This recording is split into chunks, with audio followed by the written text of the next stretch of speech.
The quietest person in the room is either a genius, emotionally detached, or something else entirely. But here's what most people don't realize. The most interesting type of quiet person isn't the one you expect. And by the end of this, you might recognize yourself in ways you didn't plan to. So, which one are you? You know that person at a dinner party who barely speaks? Sits there all night and says 3 words, maybe 4? While everyone else talks over each other about weekend plans, they just observe, watching, analyzing, maybe thinking 10 steps ahead, or maybe just choosing not to compete for attention. Here's what most people miss.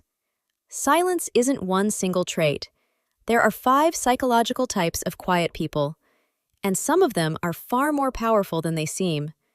Let's start with the social chameleon. This person has mastered the art of looking fully engaged while revealing almost nothing. They nod at the right moment, drop a casual "right" or "exactly." They make you feel heard without exposing themselves. It's conversational jujitsu. Ask them a direct question, and they smoothly redirect it. "What do you think?" And just like that, the spotlight shifts. They're not shy, they're strategic.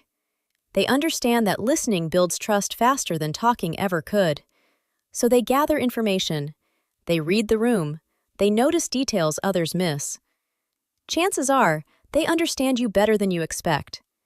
Here's the twist. Research shows that people who speak less in group settings are often perceived as more competent and trustworthy, even when they say very little. The social chameleon uses that bias. They let others project depth onto their silence. You assume intelligence. They never have to prove it. They've realized that social value grows through restraint, not noise. While others compete for airtime, they lean back. They let people overshare, reveal insecurities, fill the space. Meanwhile, they quietly become the most trusted presence in the room. They influence with minimal effort. The less they reveal, the more intriguing they seem. And mystery? Mystery creates power. They're not quiet because they're losing. They're quiet because they're ahead. Now, the verbal minimalist. This type treats words like currency.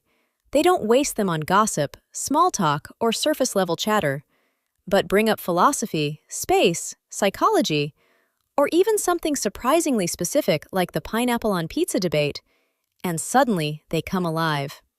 Psychologists call this selective engagement. They're not antisocial, they're anti-superficial. Their mind filters out conversations that feel meaningless. Studies suggest that people like this often show strong cognitive ability and high emotional intelligence. They don't speak to fill silence, they speak to add meaning. Internally, they're always thinking, connecting ideas, building frameworks. By the time they speak, they've already reached the conclusion. The irony? Many people mistake their silence for arrogance or disinterest. In reality, they're operating on a different frequency. They're waiting for conversations that energize them, not drain them. They've learned that most social noise isn't worth their mental investment. If they talk to you often, take it as a compliment. You've earned their attention. If not, you may not be stimulating enough. Now, type 3, the overthinking introvert. This one is deeply relatable. They want to speak, they really do. But before saying anything, they rehearse it mentally, analyze how it might be received, search for better wording, calculate every possible outcome. And by the time they're ready, the topic has already moved on, so they stay silent. Not because they lack ideas, because they have too many. This is analysis paralysis. Their inner dialogue is louder than the room around them.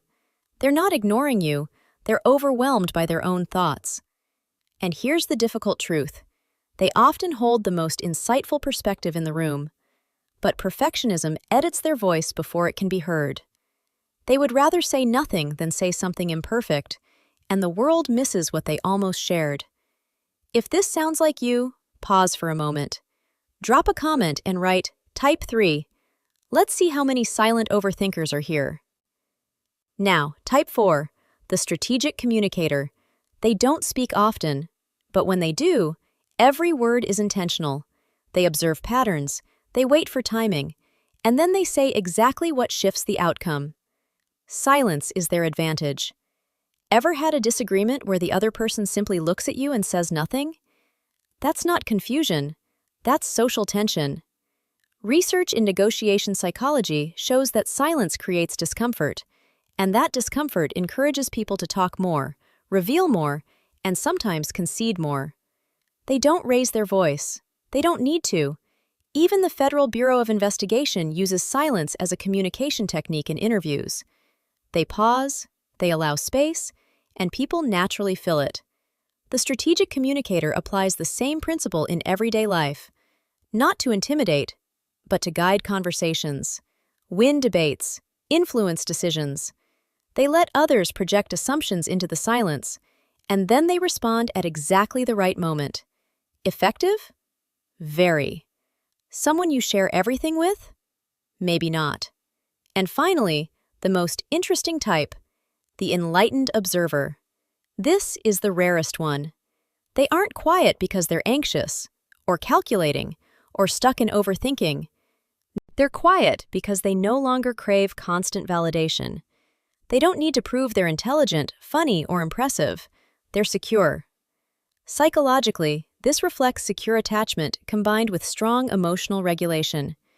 They're comfortable in silence because they're comfortable with themselves. And when they speak, people lean in. Not because they demand attention, but because their presence carries weight. They've done the inner work, faced their fears, processed their past. So they don't need external noise to distract them from inner chaos. Their silence isn't strategy, it isn't defense, it's clarity. They bring a grounded calm into any room. So here's the question. Out of these 5 types, which one are you? Be honest. Write the number in the comments. Or describe yourself. I read them. And if you think there's a 6th type I didn't mention, share it. Silence isn't emptiness. It's depth most people are too loud to notice. Subscribe if this made you think. We explore psychology like this every week. Like the video so it actually reaches the people who need to hear it. Stay curious, stay aware, and remember, sometimes the quietest person in the room understands everything.